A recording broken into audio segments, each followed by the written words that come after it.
When people from New York to New Guinea vote in elections, they have Australia to thank for a reform that changed democracy itself. The democracy sausage. What? You know, the sausage sandwich you buy when you vote. It's the best thing about elections. Sometimes you even get free onions. A reform that changed democracy itself, even more than the democracy sausage, with or without free onions. The modern secret ballot. On the 27th of August 1856, the colony of Victoria unveiled the secret ballot. But before we tell you how totes amazeballs it was, you need to know about the British open voting system it replaced. Yes, what is it? I'm voting. British voters would gather outdoors and raise a hand when their candidate's name was read out. A winner was announced, and then the losers could spit the dummy and demand a formal vote. Voters would then write their candidate's name on any old piece of paper and hand it to an official, who'd announce who they'd voted for. As MPs weren't paid, candidates were inevitably wealthy landowners. They knew who'd supported them and knew how to punish those who hadn't.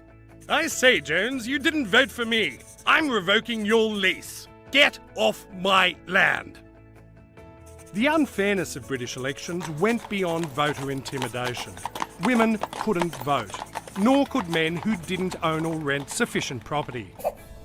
In 1838, British working class leaders signed the People's Charter, which demanded electoral reforms, including the vote for all men.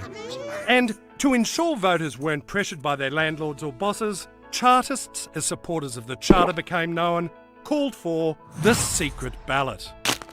The government responded to a number of Chartist uprisings by imprisoning the movement's leaders, with dozens sent to Australia as convicts.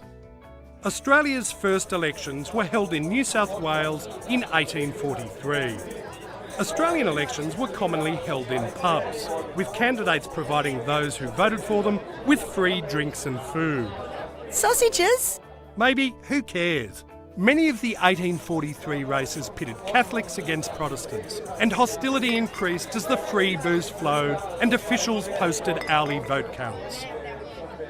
In Sydney, Irish Catholic supporters of Maurice O'Connell armed themselves with fence palings and demolished William Wentworth's campaign tent.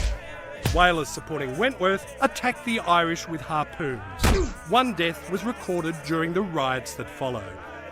This was democracy Australian style. Governor Gipps reported to London, "The elections in general went off very well." Many migrants to Australia were working class and supported the Chartist agenda. Come the gold rush, Victorian diggers who paid a mining tax but couldn't vote demanded the vote for all men. Some also called for the secret ballot. The Victorian public swung behind the miners after the 1854 Battle of the Eureka Stockade. Victorian politician William Nicholson secured support for the ballot from a narrow majority of his Legislative Council colleagues, with Premier Haynes resigning in disgust. Victoria, South Australia and Tasmania all passed secret ballot laws in 1856, with Victoria first to go live with a new voting system designed by a lawyer for the Eureka rebels, Henry Chapman. Government officials gave voters a standard form, with candidate names printed in alphabetical order. Each voter would then enter a private stall, cross out the names of candidates they didn't support, and place their vote in a sealed box. There were no drunken crowds or hourly updates to inflame tensions. Even the ballot's former opponents acknowledged its success. In 1856, South Australia gave all men the vote in elections for the new Legislative Assembly. And in 1858, William Boothby produced a ballot that allowed South Australian voters to place an X in a box beside their candidate's name. London's Times newspaper thundered that anonymous voting was a vile system for cowards and liars. But in 1872, Britain adopted Boothby's brainchild, and US states embraced the Australian ballot, as they called it, from 1888. The Australian ballot is now used around the globe. And the democracy sausage was the icing on the cake. Oh, for goodness sake, stop with the mixed metaphors. What have you got against sausages and cakes? Why shouldn't Australians be able to enjoy a sausage and cake every few years? Democracy sausage was the 2016 Australian Word of the Year, even though it's 2 words. Democracy sausage. Democracy sausage. Democracy.